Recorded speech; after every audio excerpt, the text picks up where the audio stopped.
ፕሬዚደንት ታደሰ ወረደን ዶክተር ደብረጽዮን ገብረ ሚካኤል ዝመርሖ ካውንስል አጠንቂቅሎም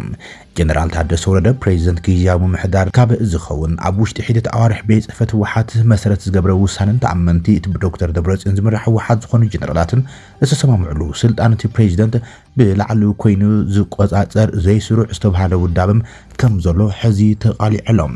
ኣብ ትግራይ ኣብ ልዕሊ ፕሬዚደንት ታደሰ ወረደም ዘጋጠመ ሓደጋ ዕልዋ መንግስቲ መሰረት ብምግባር ዝርዝር ሓበሬታ ወጽሉ ብዝርዝር ሒዝና ኣለና። አርሚ 7 ኣብ ልዕሊኣ ዘንጸላልወ ሓደጋ ከም ዘፍሸለት ገሊጻ ኣብ ዶባት ምዕራብ ትግራይ ሱዳን ነቁይጣ እትርከብ ኣካል TDF ምዃና ትፍለጥ ጉጅለ ዕጡቕ አርሚ 7 ዕጥቂ ከም ዘይትፈትሕ ብወገን አዲስ አበባ ተሰሪሖም ዝበለቶም ውዲታትን መሰረት ብምግባር እዋናዊ ዝበለቶም መግለጺ ዘርግሓላ ሒዝና ኣለና።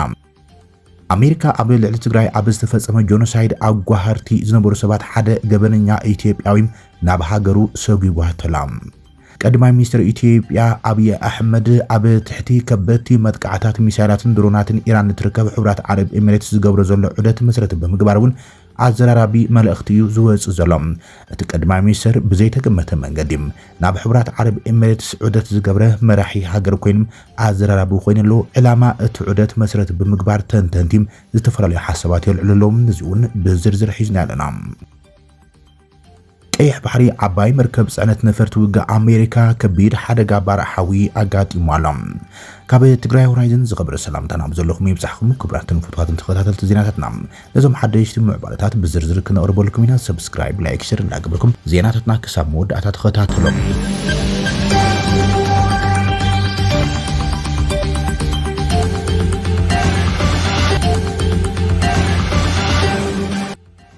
ፕሬዚደንት ታደሰ ወረደ ዶክተር ደብረጽዮን ገብረ ሚካኤል ዝመርሖ ካውንስል በትሪ አጠንቂቆሎም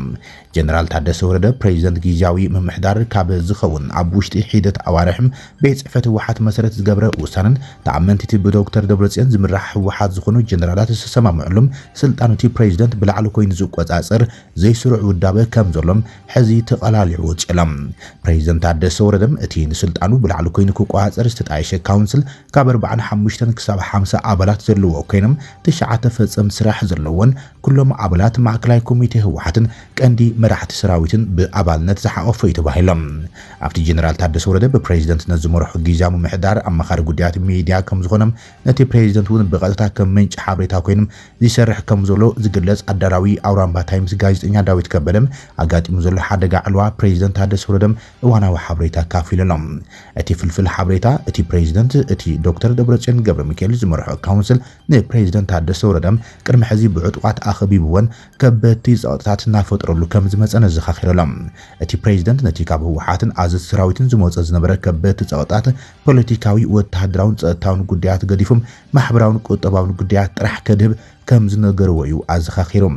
እቲ ካውንስል ብቐንዱ ምስ መንግስቲ ፌደራል ዝነበሩ ርክባት ኩሎም ብዓይነት ጥርጣርን ንህልውንኡ ሓደጋ ከም ዝኾነን ደምዲሞም ብሓይሊ መፍትሒታት ክመፁ ከም ዘለዎምን ጽምዶ ምስ ሓይልታት ተጻባዕቲ መንግስቲ ኢትዮጵያ ዝኾኑ ሓይልታት ምጥንኻር ዝብል መርገጽ ሒዙ ከም ጸንሐም ዘመልከተ እቲ ፍልፍል ይኹን እምበር ፕሬዚደንት ታደሰ ወረደ ግን ሓይሊ ከም ዘይዋጽን ክሳብ መወዳእታም ብሰላማዊ መንገዲ ሕቶታትና መፍትሒ ክረኽቡ ምስ መንግስቲ ፌደራል ክንቃለስ ኣለና ዝብል መርገጽ ከም ዘለዎን እቲ ሕዚ ኣብ ትግራይ ኣጋጢሙ ዘሎ ቅልውላው ኩሉ ብሓይሊ ወይ ድማ ብኩናት ክፍታሕ ምዃኑ ርግጸኛ ምዃን ኣይከኣልን እዩ ኢሉ ከም ዝነገሮም ኣዘኻኺሮሎም ኣብ ከም ዝበለ ሕማቕ ሃዋህው እንከሎ ንዝተዋሃብዎ ልኡኻት ንምፍጻም መንግስቲ ፌደራል ንፕሬዚደንት ታደሰ ወረደም ኣይሓገዞን ጥራይ ዘይኮነም ነቶም ነገራት ብሓይሊ መልጢ ክፈትሑም ዝጠልቡ ዘለዉ ኣካላት ዝሕግዙን ዘተባብዑን ስጉምታት እዩ እናወሰደ መጽኡ ብምባል ነቒፈሎም ይኹን እምበር ሕዚ ብዘሎ ጭቡጥ ኩነታት እቲ ፕሬዚደንት ዕድመ ስልጣኑ ኣስታት 27 መዓልታት እኳ ተሪፎን እንተሎም ዳርጋ እቲ ዘይሕጋዊ ካውንስል ዝመርሕ ዘሎ ዶክተር ደብረጽዮን ከም ፕሬዚደንት ኮይኑ ዝመርሕ ዘሎ ዝብል ቃና ዘሎም መልእኽቱ ኣሕሊፈሎ እቲ ፍልፍል ኣብ ከም ዝበለ ተኣፋፊ ኩነታት ሕዝቡን ኩናት ንምትራፍ ክንቃለስ ኣለና ዝብል መርገጽ ዘለዎ ጀነራል ታደሰም ይልሙኖም ከም ዘሎን እቲ ስጋት ኩናት እውን ኩናትን ከይጋጥመም ሰባት ብፍርሒ ዓዶም ገዲፎም ንስደት ይወጹ ከም ዘለውን ኣብ መቐለ ዘሎ እዋናዊ ኩነታት ምርኣይ ይከኣል ዝብል ሓበሬታ ከም ዘቕረበን ጉዳይ ምዕራብ ትግራይ እውን ብሓይሊ ዝምለሰሉ ኩነታት ከም ዘሎም ርግጸኛ ምዃን ከም ዘይከኣልን ስለዚ ብሰላማዊ መንገዲ ጸጥታ ክንፈጥር ብሓደ ክንሰርሕ ዘለና ኢሎም ከም ዝነገሮም እዩ እቲ ፍልፍል ሓበሬታ ገሊጹ ዘሎ ካብ ሰጊሩ ናብ ሓይሊ ኣውሱግምቲ ክነኣቱና ዝብል እንተልዩ ኣብ ልዕሊ ህዝቢ ትግራይ ዝበጽሕ ዝኾነ ይኹን ሓደጋ ሓላፍነት ዝወስድ እቲ ብዶክተር ደብረጽዮን ገብረሚካኤል ዝመርሖም ናይ ኩናት ካውንስል እዩ ክብል እዩ ኣጠንቂቕዎም ይብል እቲ ምንጪ ፕሬዚደንት ዝኾነ ጋዜጠኛ ንዝሓለፉ ኣዋርሕ ጀነራል ታደሰ ወረደ ዘይተሓወሰሎም ኣኼባታት እቲ ካውንስል ከም ዝተኻየዱን ዳርጋ እቲ ፕሬዚደንት ካብ ጸወታ ወጻኢ ናይ ምግባር መንቅስቃሳት እናተገብሩ ከም ዝመጹ ገሊጾም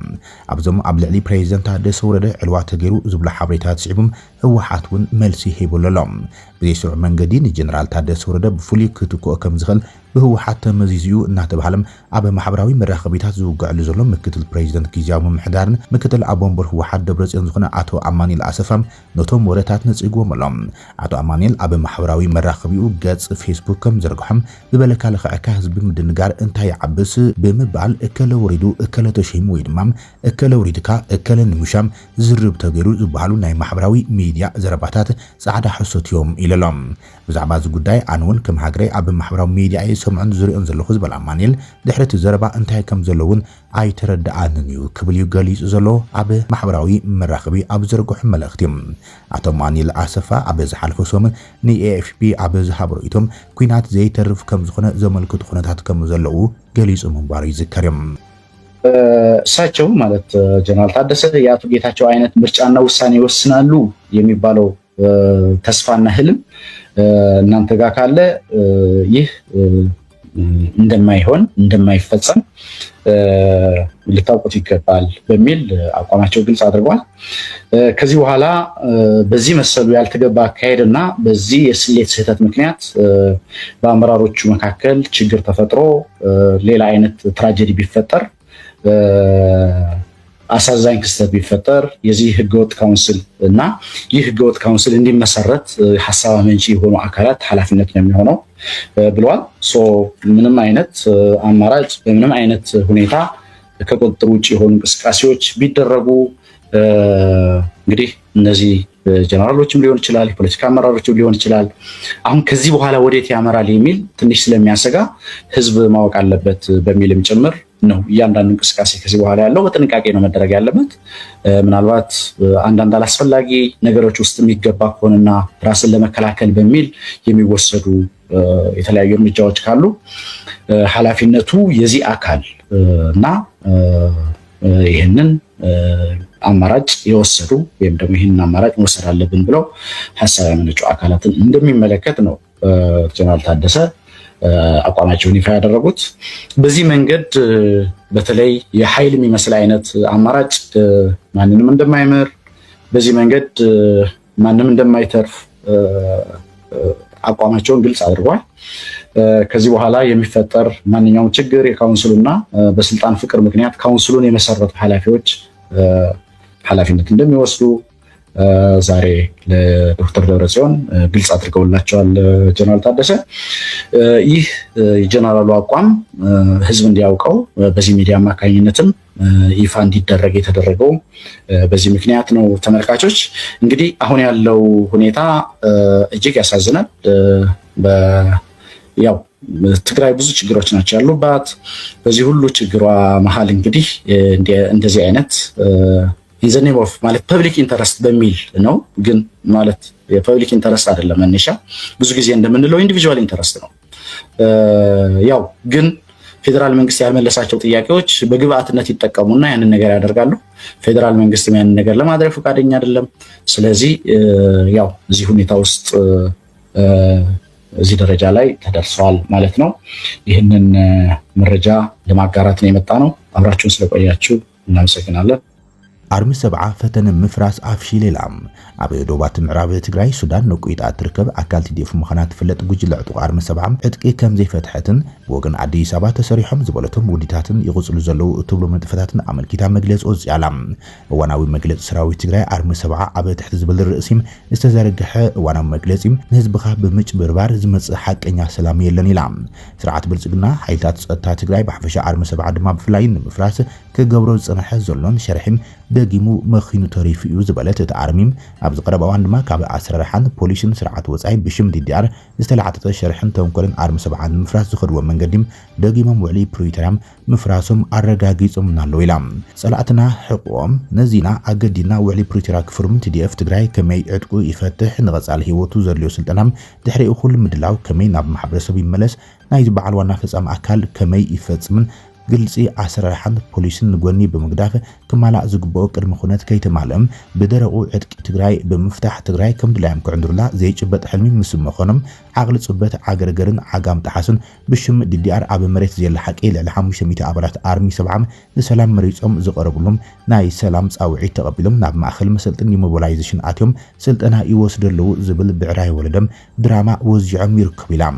ሰላም ወሪዱ ብሕጋዊ ኣገባብ DDR ክትግበር ሕርያና እንትኾነ ዝበለት ኣርሚም ካብ ኣስራርሓን ፖሊስን ወጻኢ ብፍኑ ኣካይዳም ትግራይ ዓዱ ገዲፎም ዓፋር ወሪዱ DDR ዝፍጽመሉ ምኽንያት ኣይክህልን ኢላ ብቅድሚኡን ደድሕሪን ብሓዊ ተኸቢቡ ኣብ ከቢድ ፀባን መከራን ኣብ ኢድ ጸላእን ተፈናቂሉን ተሰዲዱን ዝርከበ ህዝብናም መልክዕ እንተዘይተሒዝናም ተገሪህና ባህጊ ጸላእትና ንምስኻዕ ዝፍጸም DDR ኣይሕሰብን ኢላ ኣርሚ 70 እቲ ኣርሚ ንምፍራስ ልዕሊ 150 ሚልዮን ብር በጀት ሰልዮም መሳሰይቲ ብሄራዊ ክሕደት ዝፈጸሙ ባንዳታት መዲቦም ንተኻታሊ 7 ዙር ኣርምናም ንምፍራስ ጽዒሮም ኣይተሳኽዐሎምን ዝበለት እታ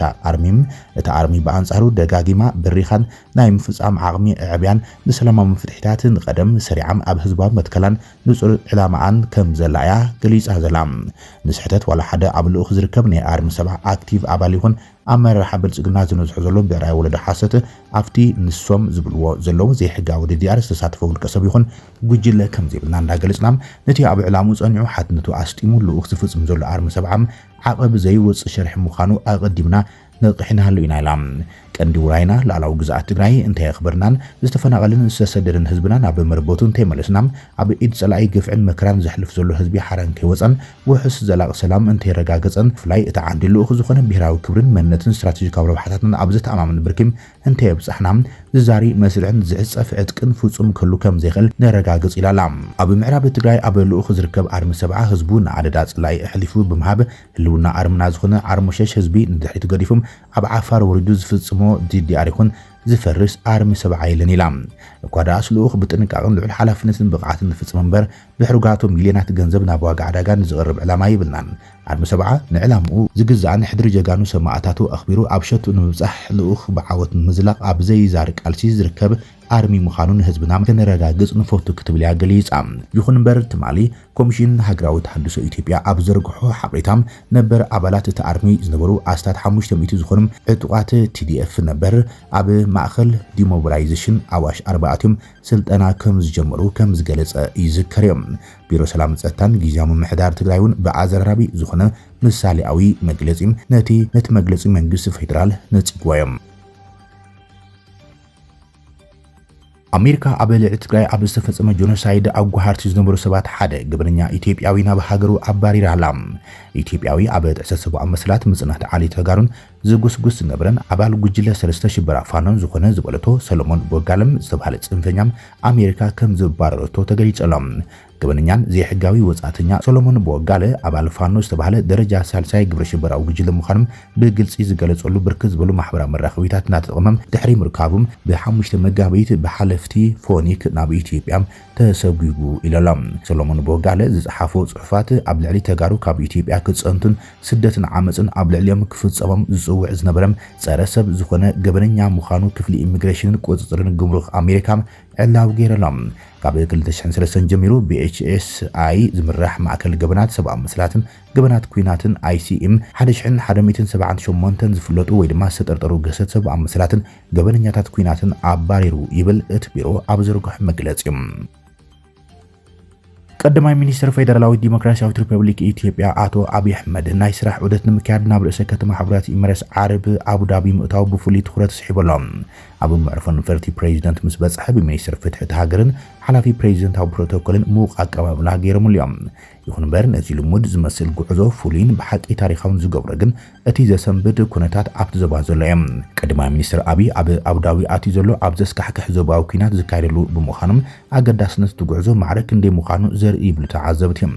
ድሕሪ መጥቃዕቲ ኣሜሪካን እስራኤልን ኣብ ልዕሊ ኢራን ኣብ ከተማታትን معروف نفرتن إمارس وحج سبع البو نفرتن ባላስቲክ ሚሳይላትን ከተዝንብ ጸኒሓላ ኢራን ኣብ ዲፕሎማሲ ዓለም ሓንቲ ሃገር ብሓዊ ኣብ ትፍትንሉ እዋን መዓልታዊ ህይወት ህዝባ ብስጋኣት ኩናት ኣብ ዝበታተነሉ ኩነታት ብደረጃ መራሒ ሃገር በአካል ዘካይዶ ብጻሕ ወይ ድማ ዑደት ካብ ቃላት ንላዕሊ ፍሉይ ፖለቲካዊ ትርጉም ዘለዎ እዩ ቀዳማይ ሚኒስትር አብይ ናብ አቡዳቢ ዝገብሮ ዘሎ ዑደት ብዓብይም ኣብ ሰለስተ ወሰንቲ ጂኦፖለቲካዊ ቁጠባውን ቴማታት ዝተመስረተ ይብል ተንተንቲ እቲ ቀዳማይ ዘይናወጽ ሽርክነት ንምርኣዮም አቡዳቢ ኣብ ናይ ቀረባ ታሪኽ ንኢትዮጵያ ብፍላይ ብልጽግናም ቁልፊ ዓንዲ ፋይናንስ ኢንቨስትመንት ድሕነትን ኮይናት እያ ስለዚ ኣብ ዝወሰን እዋን ሚሳይላት ኢራን ንሰማይ ኤምራትስ ዘንቀጠቅጥሉ ዘሎ እዋን ቀዳማይ ሚኒስትር አብይ አሕመድ ኣብ አቡዳቢ ዝገብሮ ምንጻሕ ምምሕዳር አብይ ነቲ ታሪኻዊ መሓዙ ዘሎ ጽኑዕ ተኣማንነት ደጊሙ ንምርግጋጽ ዝወሰዶም ዲፕሎማሲያዊ ስጉምቲ ይብልዋ እቲ ካልኣይ ቴማ ድማ ምስ ውሽጣዊ ቁጠባዊ ውድህታት ኢትዮጵያ ብቐጥታ ዝተኣሳሰር ይብሉ አቡዳቢ ዝገብሮ ዘሎ ገንዘባዊ ደገፍ ነቲ መንግስቲ ኢትዮጵያ ዝገብሮ ዘሎ ዓብይ ማክሮ ኢኮኖሚያዊ ጽገናን ነቲ ህጹጽ ሕጽረት ሸርፍ ወጻኢ ንምፍታሕን ፍጹም ወሳኒትን መተካእታ ዘይብላና ኮይና ዘላ ኤምራትስ መራሒት ሃገር ክሳብ ንጸጥታዊ ስክፍታቱ ገዲፎም ናብ ዞባ ኩናት ክገይሽ ምዃኑም እዚ ፋይናንሳዊ ኢንቨስትመንታውን ደገፍን ቁጠባ ኢትዮጵያ ክሳብ ክንዲ ኣገዳሲ ምዃኑ ንጽር መርኣዩ ኮይነሉ ጉዕዞ ኣብዩ በአንጻሩ እዚ ሓደገኛ ጉዕዞ አቡዳቢ ኣብ ቀርኒ አፍሪካ ዘለዋ ጸጥታዊ ረባሕታት ንምሓስ ምስ ኢትዮጵያ ዝሓየለ ስትራቴጂካዊ ምሕዝነት ትደሊ ከም ዘላም ዘርኢ ምልክት እዮም ኢማራት ንመጥቃዕቲ ኢራን ምላሽ ሂባ ንህላዋ ኣብ ትቃለሰሉ ዘላዋን ንቀይሕ ባሕሪ ንምሓስን ንጽልዋ ኢራን ኣብ ቀርኒ አፍሪካ ንምምካትን ሓያል ሽርክነት ኢትዮጵያ ትደልላ በሓጺሩ እዚ ጉዕዞ ካብ ፕሮቶኮል ስልታትን ወጋዓውን ንግዳዊ ዝምድናታትን ኣዝዩ ዝዛይድ ተባሂሎም በሓደ ወገን ቀዳማይ ሚኒስትር አብይ ምስ ኢማራት ሓድነቱ ከርእን ከሎም ብኻልእ ሸነኽ ግን ኢትዮጵያ በቀጥታ ምስ ጂኦፖለቲካዊ አክሲስ አሜሪካ እስራኤል ኢማራት የሰማምዕ ምህላው ተሓዘብቲ ፖለቲካ ይርድዎም እዚ ዕጹ ኣኼባ እዚ ኣብ አቡዳቢ ኣብ ቁጠባዊ መጻኢ ኢትዮጵያ ከምውን ኣብ ሚዛን ሓይሊ ቀርኒ አፍሪካን ማእኸላይ ምብራቕን ታሪኻዊ ዓሰር ዝገድፉም ፖለቲካዊ ቁማር ክኸውን እዩ ይብሉ ነቲ ጉዳይ መሰረት ገይሮም ርድኢቶም ዝሃቡ ተንተንቲም ኣብ ቀይሕ ባሕሪ ከቢድ ሓደጋ ኣጋጢሞሎም ቀይሕ ባሕሪ ዓባይ መርከብ ጽዕነት ነፈርቲ ውግእ ኣሜሪካ ሓደጋ ገጢሞሎም ሰራዊት ኣሜሪካ ኣብ ቀይሕ ባሕሪ ዝተዋፈረት ዓባይ መርከብ ጽዕነት ነፈርቲ USS ጀራርድ አርፎርድ ብዘጋጠማም ምስ ውግእ ዘይተኣሳሰረ ዝበሉ ባርሓዊ ክልተ ባሕረኛታት እቲ ሓይሊ ባሕሪ ከም ዝቆሰሉ ወግዓ መግለጺ ወጽሎም እቶም ባሕረኛታት ኣብ ዝዋን እዚ ሕክምናዊ ረድኤት ይረኽቡ ከም ዘለውን ኣብ ጽቡቕን ርጉእን ኩነታት ከም ዘለውን ንህይወቶም ኣብ ሓደጋ ዘየእቱ መግዳእቲ ከም ዘጋጠሞም እቲ ወተሃደራዊ መግለጺ ኣመልኪተሎም ኣብታ መርከብ ውግእ ዝወረደ ጉድኣት ብዝምልከት ብስንክቲ ባርዕ ኣብ ሞተርን መመንጨዊ ሓይሊ ኤሌክትሪክን እታ መርከብ ዝኾነ ጉድኣት ከም ዝበጽሐም ሰራዊት ኣሜሪካ ረጋጊጾሎም ስለዚ እዚ ዓባይ መራኽብ ጽዕነት ነፈርቲ ሕዝቡን ሙሉእ ብሙሉእ ኣብ ስራሕ ትሰርሕን ብዘይ ዝኾነ ምዝንባዕ ወተሃደራዊ ተልእኻ ትፍጽም ከም ዘላም ኣሜሪካ ገሊጻላ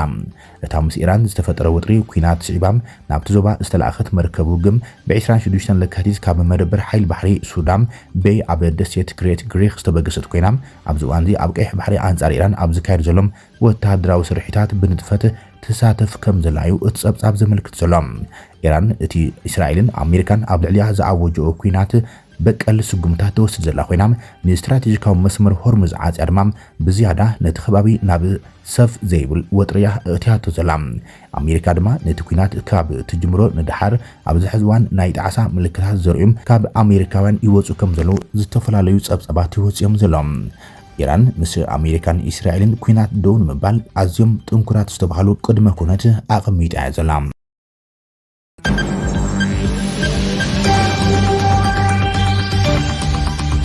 خبركم تخاتلت زيناتنا ليس عزبنا محدشت معبالتاتن وانا وزيناتاتن عبزازي من علينا نمك تالكم نمسكن سلام